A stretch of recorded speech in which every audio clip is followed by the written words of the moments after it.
Les 15 et 16 septembre 2015, l'Orchestre Philharmonique de Monte-Carlo était à Bucarest, en Roumanie, pour la première fois invité du prestigieux festival international George Enescu. C'est un des festivals les plus importants du monde. Vous avez vu quel est le niveau de tous les orchestres.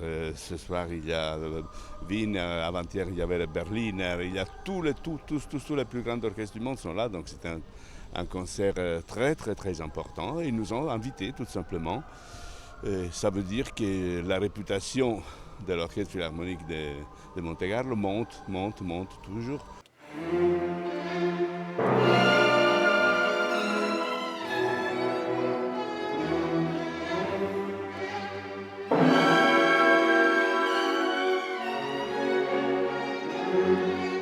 Au programme de ces deux concerts de la formation monégasque, dirigés l'un par le maestro Gelmetti avec le violoniste David Garrett, l'autre par le chef roumain Cristian Mandeal, des œuvres de Bartók, Mahler, Bruch, Ravel et bien sûr des œuvres de George Enescu, ce grand violoniste, chef d'orchestre et compositeur roumain, né en 1881 et mort en 1955, qui fut l'élève notamment de Fauré et de Massenet et qui aujourd'hui est en quelque sorte l'idole, le héros musical de tout un peuple.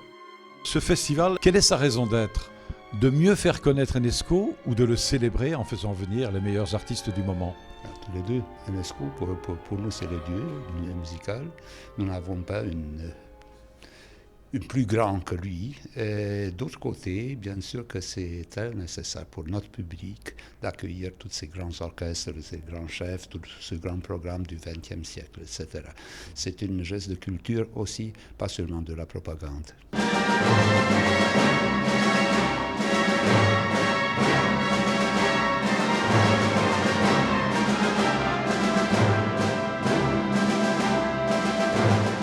Pour terminer son premier concert à Bucarest, l'Orchestre Philharmonique de Monte-Carlo, dirigé par Gianluigi Gelmetti, a offert au public une interprétation exceptionnelle du boléro de Ravel, qui a littéralement galvanisé le public, certes naturellement chaleureux, mais surtout fin connaisseur.